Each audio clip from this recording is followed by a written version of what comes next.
led me off. Here's a 2-0. That is ripped into right. Back at the wall. See ya! Home run! 14 more times. You heard that right. On the weekend of March 27th, 2025, the New York Yankees hit an astonishing 15 home runs in their opening series versus the Milwaukee Brewers, which ties the MLB record. 15 home runs in 3 games. That's not just impressive. That's something you almost never see. This unexpected explosion of offense is unprecedented in today's league. Sure, the Yankees are stacked with power hitters, but this time, something's different. They've been swinging something called Torpedo bat, and if you've been paying any attention, you've known that this game-changing bat can mean a lot of things. But is it really as big as a deal as it seems? Well, let's find out. Hey guys, my name is TFF Sage 41, an aspiring engineer and sports enthusiast. Today, I'm telling you everything you need to know about the Torpedo bat and how it might change the game of baseball as we know it.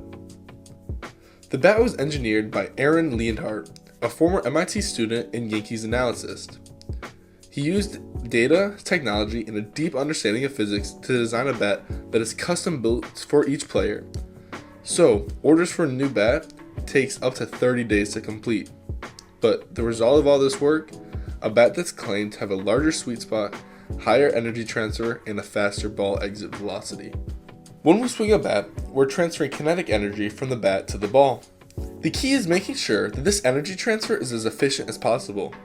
Foul balls and pop-ups happen when the ball does not hit the bat straight on, causing an inefficient energy transfer. Traditional bats have a sweet spot, a small area where the bat is most effective at transferring energy. But what if you could expand that sweet spot? This is where the Torpedo bat shines. By utilizing cutting-edge composite materials, Leonhardt's design creates a bat with a sweet spot 15% larger than your standard wooden bat. On top of that, the bat increases exit velocity by 5 to 7 miles per hour, according to early data. Here's a visual. Here is a standard MLB bat. As you see, the weight is distributed evenly across the barrel, and the sweet spot is located towards the end of the bat. Now, here is a Torpedo bat. You spot the difference? Yeah. The weight is distributed heavily in the barrel rather than distributed evenly, and the sweet spot is moved down towards the center of the bat, giving the bat its famous Torpedo bat namesake. It might not sound like much, but even a 5 mile per hour increase in exit velocity is the difference between a ball that's caught on the warning track and one that clears the fence. It seems obvious that the Torpedo bat would benefit hitters' chances. As we know from the Yankees' opening series, it definitely has for them. For example, the Yankee players who have used the Torpedo bat are Anthony Volpe, Jazz Chisholm Jr., Cody Bellinger, Paul Goldschmidt, and Austin Wells. Through the first 3 games of the season, they have a combined stats of 9 home runs, 21 RBIs, a batting average of .321, and an on-base percentage of .397. This is above the league average of 2024 for a 3-game span by far in any category. But just a disclaimer that this is an extremely small sample size, and this happened against the Milwaukee Brewers, whose pitching has not impressed to start the season. But we can take the next 3 games against these Arizona Diamondbacks as an example. The numbers of these players have cooled off a lot. But the key to understanding the invention of the Torpedo bat is not that it will actually help batting average and hits, even though it may, but its main goal is to increase the quality of these hits. With that in mind, let's take a deeper look at Jazz Chisholm and Anthony Volpe. They are both very good players, but not the star of their team by any means. Here are some of their stats from 2024. For reference, the barrel percentage is the percentage that a player hits the ball directly on the sweet spot. The average exit velocity is the average velocity that the ball comes off the bat. And the hard hit percentage is the percentage of times that a player hits the ball deemed as hard. As you see, for both Chisholm and especially Volpe, these numbers are not eye-popping and towards the middle or the bottom of the league. Interestingly enough, the Torpedo bat aims to change almost every single one of these statistics, and have they ever. Here are the stats for the 2025 in the early games of Chisholm and Anthony Volpe. these jump off the page. And this jump of numbers can't just be attributed to the progress of the players. Volpe going from bottom 15% of the league to top 15% for barrel percentage doesn't just happen. These number jump is almost a direct cause of the Torpedo bat. And let's put this in perspective real quick. Jazz Chisholm now has a 29.4% chance of hitting the ball on the barrel. That means that 1 out of every 4 times he gets a hit, it's right on the sweet spot. And you know, a ball in the sweet spot has a dramatically larger chance to go a yard than one not.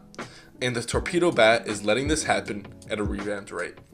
So the physics and engineering behind the Torpedo bat add up, and so far the stats have backed it up. So what's next? Well, this bat is changing the game as we know it. Another adjustment comes by that benefits the batter in the game of baseball. It will be interesting to see what the MLB will do to respond. Conversations are already underway about possibly banning the bat, but at the same time, hundreds of orders are being made by teams for the new bats in factories. Players from the Twins, Rays, Jays, Orioles, Cubs, and Red Sox have already incorporated the Torpedo bat into training and games, and other teams like the Atlanta Braves have put down orders for their entire team. The growth of the Torpedo bat will be one to watch for the next few weeks and months. The truth is, no bat can fix everything, but there's one thing for sure. The Torpedo bat is effective in what it tries to do, make good players better, and has it done that so far to start this 2025 season. However, yes, as I said before, the sample size is still very small, and we do not have enough data to have a sure answer.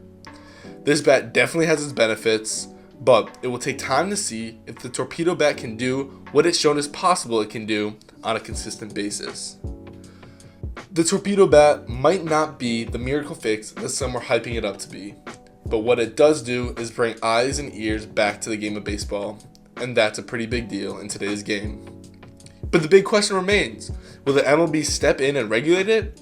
Will this bat revolutionize baseball, or will it go the way of the Royd era? Too much power with too little control. I want to hear what you think. Is the Torpedo bat the future of baseball, or is it just another flash in the pan?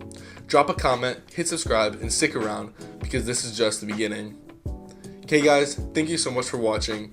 If you want more videos focused around the engineering of sports, make sure to follow me as I will be focusing on that for a little bit. But for now, thank you for watching, and I hope that I'll see you soon.